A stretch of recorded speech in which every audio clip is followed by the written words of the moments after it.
So I'm camping in Sweden and I've encountered a chap with a very unusual looking sword here, and possibly he'd like to tell us what it is and a bit about it.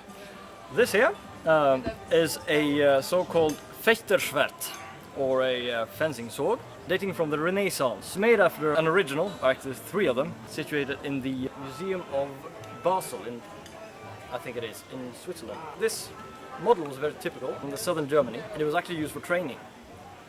Some even say they were sharpened at once and used as a bayonet. I can't really say it's not used on the battlefield, but it's definitely a training weapon because there are pictures and a whole lot of manuals showing these sort of weapons. So why would you train with a weapon that you had no intention of using? Because you might just not want to kill anyone while using it. So this All is right. actually A sword for pacifists. Yes, and this is actually a hobby sword. In the beginning of the Renaissance, the longsword became a little obsolete on the battlefield, and that was mainly because the pikemen took over the role. So people had long pikes, and everybody knows that the longest stick wins. And if your pike breaks, then you take up the so-called katspaljer, which is a shorter sword, and you thrash around with that one. So this one became slightly obsolete. But if you want to be called a fencing master in a mercenary army and get double paid, you need to be a fencing master and you need to practice with a sword.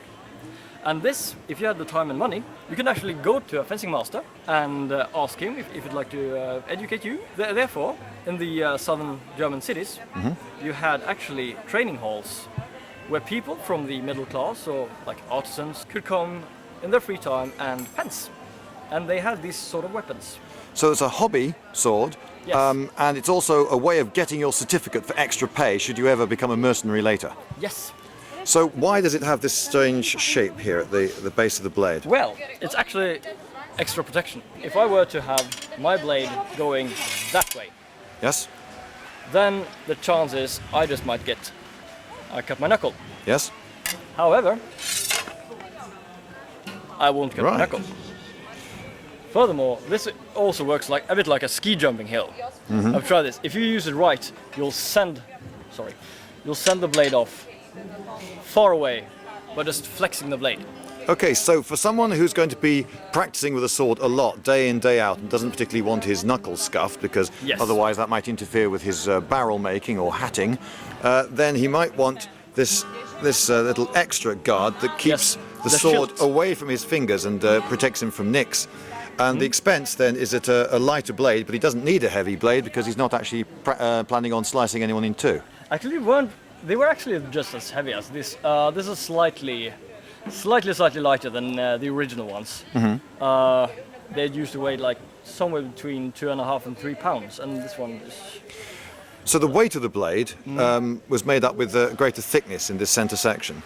Well, they were mainly look like this ones. This is one of the extreme ones. The other ones were actually slightly wider, and some even had parrying guards, extra guards going out like this. Right, second set of quillons. Yeah. Right, so the blade wasn't particularly light, which I suppose meant that it was good for exercise because you're swinging a heavier weight around.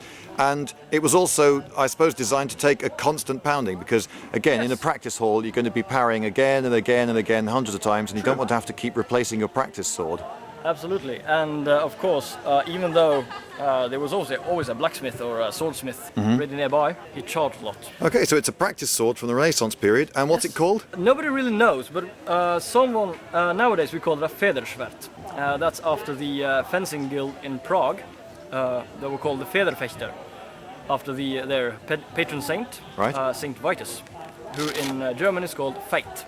And since Fate sounds a bit like Feder in the Renaissance southern dialects of Germany, it became the Federschwerter, and it was mocked by the other fencing guild at the time, the Marksbrüder. The Marx Brothers? The Marx Brothers, yes. Ah, The Brotherhood of Saint Mark, right. yes. Who were the other fencing guild, and they really didn't like each other. Oh. Yeah, so they had these competitions once in a while, where one guild faced the other one, and first to knock down the other opponent with his blade and giving his opponent a bleeding wound in the head, wins. And when he's out, another one comes in from the same guild, and then they go thrashing, and when someone loses, they go out.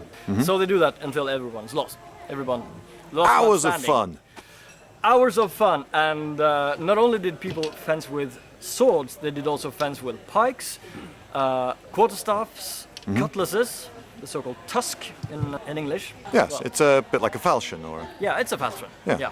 You can also fight with rapier, which became more and more into fashion, and also you can use flail. flail. Yes, flail. Was there ever much finesse with the flail, do you think, or did they just go flailing in and just flail There each are other? actually techniques for using it. I've seen it depicted in a couple of manuscripts, but also there are some techniques for using it. Ah, excellent, excellent. Thank you very much for that. Thank you.